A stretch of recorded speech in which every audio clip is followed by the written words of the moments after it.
In the following series of videos, I will painfully show you just how destructive the last few hours of Mass Effect 3 is, to its plot, characters, themes, its established and re-established lore, the overarching plot of the series, the BioWare company, human logic and sanity, and writing as a whole. Mass Effect 3's plot wasn't, I repeat, wasn't a contrived meaningless voyage, but the last few hours made it so. I physically hurt myself trying to analyze this thing. I tried 3 times in desperation, and as I record this, I haven't even written down anything about the controversial ending because I'm still trying to figure it out. So, in order to mitigate pain and properly express it, I have to break down my reactions to the story into several categories. The subject is the base category. For example, nouns like Shepard or the Citadel are a subject. For questions, there are 2 kinds, those that arise naturally and those that occur when we take a step back and think. These types of questions are usually non-destructive. However, new questions should not be raised near the end of the story. In fact, this story should be answering most questions previously raised and tie up loose plots. Stupidity in this context also occurs in 2 ways. The first is by us not comprehending the information presented to us. It's not a lack of mental capacity, there's simply no way to comprehend what we're shown or told. The second type occurs when a behavior by a character is unintelligent, lacking logic or common sense. For simplicity's sake, it's when characters behave outside of their established personality.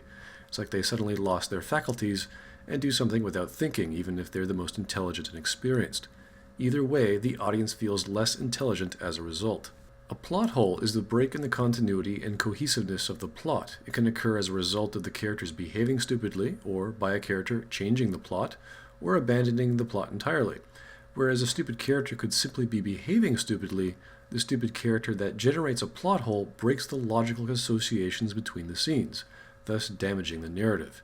It is one of the worst things that can happen to the audience's willing suspension of disbelief. Almost the opposite of a plot hole, something that is contrived appears to come out of nowhere. It is something that has no build-up or post-explanation, but pushes the plot along. It's there because the author is incapable of connecting or explaining ideas in a believable or proper way. Worse, this can occur as a result of a plot hole, like characters magically having knowledge of things they never had. They can also occur as plot devices that simply exist because. Essentially, the author is just writing without thinking about what they're doing. In general, it's one of the worst things a writer can do. Lore is established information about knowledge we learn about the universe. When a question of lore is raised, an existing scene either contradicts pre-established info or creates new lore with no explanation, expecting the audience to believe it somehow. The first problem is called a retcon. The second is poor exposition. In the former, this is what happens when the author is unable to remember or reference the details of what they themselves or others have written before. In the latter, they are too lazy to establish new ideas properly through basic techniques by using details and exposition. The series category deals with the overarching plot of the series, or specific scenes and characters from all 3 Mass Effect titles. When a question of series is raised, we are asking about all the other plots, characters, or scenes throughout. Whereas lore deals with specific information, like a type of technology, series questions challenge pre-established plots and characters, like finding out Shepard is really a clone, and then without having proper explanation on how this is possible. This usually raises a host of other normal questions, and the vicious cycle of literary destruction begins again. In simple things, I fix things, and believe me, it's really not that hard. Keep in mind, aside from the question category, anything raised in any category is destructive. The level of destruction depends upon how well you're paying attention to the Mass Effect universe. The more you understand it, the more destructive the last few hours become. And in order to understand it, you need build-up, you need context, content, and a plot. And there is a plot. This is what makes the ending of Mass Effect 3 more destructive than all of Mass Effect 2. Whereas everything in the plot of Mass Effect 2 is broken, which ended in cyber-retarded King Kong, Mass Effect 3 had a solid platform to launch its ending into a closing final climax of literary destruction, and its blast radius was enormous. So, let's start with some context. Shepard and company decide to infiltrate Cerberus headquarters. Hackett tells them the Crucible is ready. And the Crucible? Ready, except for the catalyst. Why allocate resources if it's always completed? Why bother with anything if the plot makes the Crucible always ready? We already know EMS is arbitrary, but it doesn't matter how many scientists or technology you put into this thing, it will always be built. No one knows what it does. No one has any idea what it is, what the catalyst is, or how any of it all works. For one of the story's greatest mysteries, one that involves gameplay to build and figure out this thing, there's an obvious lack of player option and control, making the rush to build the Crucible devoid of tension, mystery, and worth. We're building a magical plot device no one comprehends, and your actions determine nothing about it. It will always get done. No matter what you do, it will always get done. All that had to be done was to make the Crucible optional. What happens if Cerberus doesn't have the intel we need? Or they stop us from getting it? Then we leave the fleets to Earth and we take our chances. Everyone has to fight the Reapers anyway. Why not give the player the option at the beginning of the story and allocate all those resources to building more ships, instead of a big, unknown device that no one understands and apparently has never been completely built for billions of years during each cycle and has never ever worked. Aside from the method of plot resolution, this really wouldn't change the story one bit. Players don't need a Deus Ex Machina device to stop big, stupid, flying cybernetic spaceships. I mean, they're doing okay so far. Reapers are just very powerful, and in no way does the narrative paint them as unfathomable space gods. Give the players this option of playing the game that Mass Effect was trying to be, making hard choices, and winning or losing as a result of those choices. In Mass Effect 3's case, it's about gathering resources, making alliances, and building an armada. The sad thing is, this should have been the goal of Mass Effect 2. Find the plans for the star map, the Crucible. Throw in the collectors while you're at it. Hell, they even had new Prothean beacon visions for no reason, and this big Prothean disco ball. What was the point of that? The general goal of Mass Effect 1 was discovering the Reaper threat. The general goal of Mass Effect 3 was stopping the Reaper threat. The general goal of Mass Effect 2 was to shoot things, when it really should have been a mad rush to learn how to stop the Reaper threat, and thus prepare for it, like building alliances. New Mass Effect 3 players without an import would simply be forced to fight the Reapers without the Crucible. Oh my goodness, I just fixed Mass Effect 2 again. We then get to Cerberus headquarters and discover some audio logs, the first being about Shepard's resurrection. We discover Shepard's brain is intact even though they died. Oh, well, let's see what they have to say about that. Sir, Shepard is clinically brain dead. After that much trauma, that long with no oxygen, we cannot overcome nature. Tissue regeneration is proceeding. The helmet kept the brain intact for whatever good that will do. The question still becomes, how was Shepard's brain preserved? Cue Kaidan's brilliant understanding of the term brain dead. What was it like? If you remember. Or how do you feel? Jeez, he was doing so well, too. There's no one home, Kaidan. For someone with an implant in his head, he sure as hell doesn't understand when someone's brain has stopped working. How did the scientist know about the helmet? Instead of the narrative finally providing clarity on Shepard's brain preservation, let alone the details of Shepard's resurrection, the simplest question then becomes, how did the scientist talking to Tim even know there was a helmet since it was left on Alkera? This digs the plot hole from the previous game even deeper, which I didn't even think was possible. Would the Blue Suns have removed the helmet when putting Shepard's corpse in stasis on Alkera? If so, why? And would they bother to file a report about it, which eventually found its way to this guy? And if not, then the helmet came off naturally, which would have exposed Shepard's brain to the elements. So, who the hell told this guy that Shepard was wearing a helmet, if it was left on the planet, and that it somehow preserved his brain? This says nothing of depressurization, crystallization of liquid in absolute zero temperatures, atmospheric burn, and Shepard being pulverized when hitting the planet after falling thousands of miles an hour. Nice try, BioWare, finally, but you're doing it wrong. So really, how was Shepard's brain preserved by their helmet, if the helmet was removed? This question and a handful more were raised from the previous game, so let's not go through all that again. All the narrative had to do was apply Plubotinum, like mention a resurrection machine, talk about Shepard's planetary re-entry, and then somehow subvert it. Authors use their imaginations. They have ideas. Write them down. Or do some research and use science with those ideas. Luckily, this time round, Shepard does actually seem to care. I don't remember anything. Maybe they really just fixed me. Or maybe I'm just a high-tech VI that thinks it's Commander Shepard. But I don't know. Unfortunately, it's in the wrong story. Mass Effect 3 wasn't even supposed to try to correct the mistakes of its predecessors, not make their problems worse. You know when you have that recurring nightmare, migraine, headache thing going? Yeah, that. We eventually encounter the remains of Junior over here. In Mass Effect 2, if you kept the Collector base, it makes sense. But if you blew it up, well...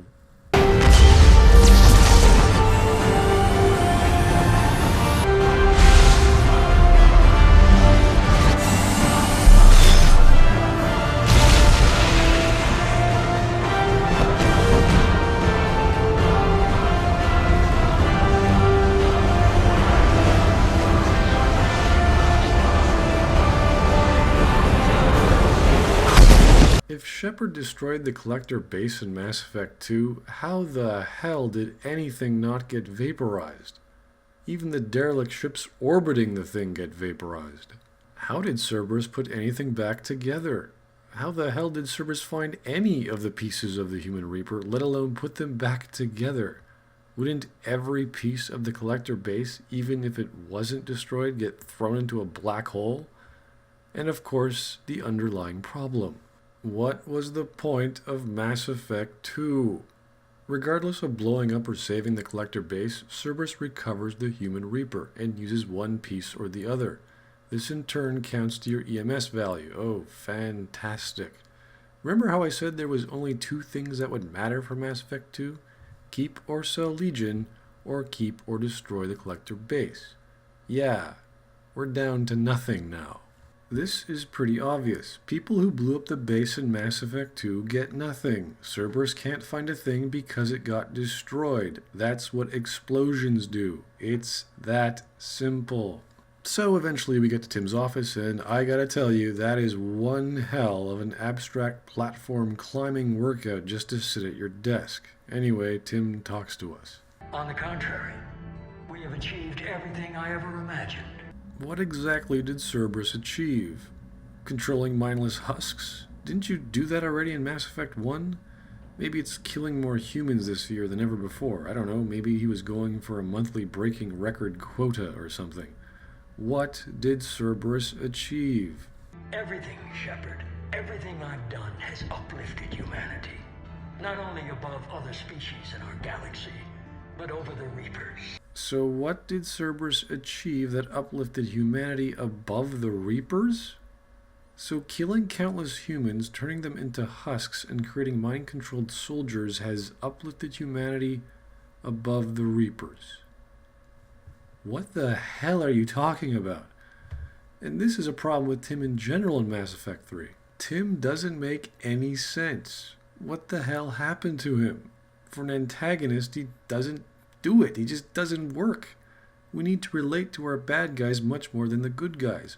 Writing a bad guy is really difficult because they represent the antithesis of our protagonist. Considering our protagonist is a static brick, that shouldn't be too hard. Instead, Tim just rambles on about stuff that makes no sense. These next four choices from Shepard have absolutely no connection or create any kind of meaningful response to what Tim just said. This is probably because what Tim said and will say is complete nonsense. It's as if this is an entirely different conversation. But in the end, our goals are simply too disparate. I believe destroying the Reapers would be the worst mistake we could ever make. How is attempting to control Reapers better than destroying them? I mean, wouldn't trying to stop them be easier? But okay, let's assume Tim's right. Maybe he could explain how controlling them is even possible and why it's so important. Hey Tim, why can't we destroy all Reapers except one? Then you can conduct some experiments on it. That seems like a good compromise. Actually, how does us trying to stop the Reapers go against your plans? There's plenty of Reapers to go around. It's a Reaper buffet. Anywhere in the galaxy, they're there. Why can't Tim just try controlling one first? For someone who loves humanity, wouldn't he want to first ensure humanity's safety and then try and uplift it? Wouldn't it be safer to actually destroy the Reapers and then let Tim try and salvage one, like how everyone did with Sovereign, how he did with the Derelict Reaper, how he did with the Human Reaper? Those worked out reasonably okay by Cerberus standards, and hey, the entire galaxy wasn't at stake. Of course, all this doesn't make any damn sense, because we've previously learned that Tim's indoctrinated. So we're essentially talking to a crazy person who can't even physically be allowed to make sense. At least in this case, he has an excuse, but no reason why Shepard can't call him out on this. So why are we even talking to Tim? Why did he decide to talk to us? What, he's just going to whine about his chair? Cerberus isn't just an organization or the people behind it. Cerberus is an idea. That idea is not so easily destroyed. I'm sorry, but what exactly is the idea of Cerberus? Okay, now this interests me because I'm quite sure Tim destroyed the idea of Cerberus himself a while ago. I thought Cerberus was for the preservation and advancement of humanity. I'm quite sure all humans are for that too. I'm also quite sure they also like preserving their laws, customs, cultures, and, oh yeah, their lives, like having the basic freedom of choosing not to be turned into a zombie. What the hell is the idea of Cerberus, and how is it not so easily destroyed? What, is he just quoting Victor Hugo? Is Cerberus an idea whose time has come and the extreme defense of humanity must always take precedence over ethics? What exactly is going on here? You could have destroyed Eva's body, but instead, you chose to control it. It was necessary. My point exactly. Why is it necessary to control the Reapers? Now, this juxtaposition between EDI is fine, but he still hasn't told us why he wants to control the Reapers, and now he thinks it's necessary. Okay, why is controlling Reapers necessary? Thanks. We then finally find Vendetta, and then Tim gives us this line. Enjoy your little chat, but don't overstay your welcome. Why can't we overstay our welcome? What does this even mean? Are we being impolite? Oh, I'm so sorry, Tim, for having just infiltrated your largely pretentious office and gotten blood all over your creepy mirrored floors. Hell, we're probably going to destroy the entire station when we're done with what we need. We're the ones calling the shots here. This doesn't make any sense for him to say this. Then Tim just disappears, so he resolved no plot conflict. There was no reason for either Shepard or Tim to talk to one another. There was no meaningful exposition on the universe, there was no conflict, and the Crucible or anything wasn't even relevant here. He just rambled on about whatever he wanted. So, what was the damn point of this entire scene? Simple. Get rid of it. It's pointless. So, we talk to Vendetta, and he tells us the catalyst is the Citadel. Okay, alright, I mean, it's not like the Crucible had like those 4 giant retractable docking arms that, couldn't fit on any other massively circular, huge space object in the known galaxy after its blueprints were handed down across a few billion years. Were the structural engineers going, why are we building 4 giant retractable docking arms? It must attach to something massive. I wonder what's as big as this thing in the known galaxy. So Vendetta tells us Tim fled to the Citadel and told the Reapers about the Crucible, and that the Reapers moved to Reaper-controlled space, which just so happens to be Sol or Earth. Is that even safe? Like, what is he doing?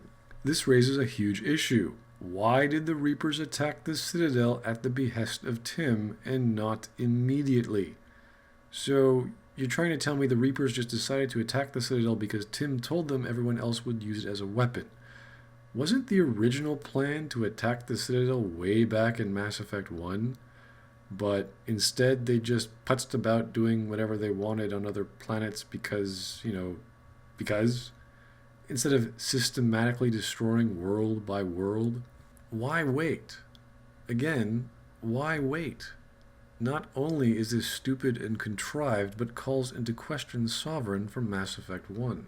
It also generates a plot hole. Why didn't the Reapers attack the Citadel first? Wasn't that the point of Mass Effect 1? Sovereign gaining control of the Citadel and all the relays and letting the Reapers pour in and then just winning?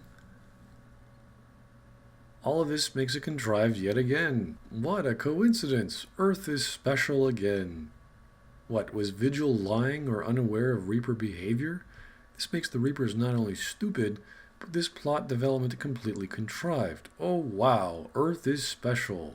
Okay, so the Reapers now control the relays, yet they kept the Charon relay open. Why? When we look at the world map, we see the entire goddamn relay network turned off, except for Sol. What a coincidence! Earth is special yet again. Compare this to simply moving the Citadel to a more secure region of space like near Thessia, which was completely taken over by Reaper forces and also happens to be in the same sector as the Citadel. Why couldn't they just do that and turn off every relay? Nope. Reapers need to go to Earth for no goddamn reason, and they keep the relay open just because. There's really no clear, simple fix I can see for this. It's so convoluted. You'd have to rewrite the entire scene, change gameplay, explain why they didn't attack the Citadel, why it was moved specifically to Earth, why the relay for Earth was open, why... it's just a contrived mess. So Shepard asks EDI to contact Hackett, and this idiot shows up. Shepard sits back down in Tim's chair after defeating Leng. Why?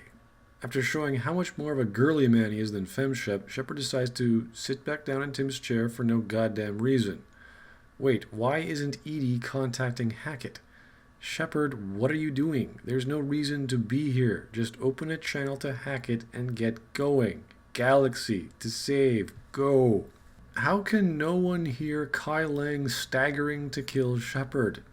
So Shepard can hear a kid crawling around in an air duct amidst a city exploding around him, but can't for the life of them hear this grunting, heavy-breathing, staggering idiot who's slamming his sword against the ground in a relatively quiet office, coming closer and closer, getting louder and louder, and apparently neither can any of our teammates, nor can they easily turn around.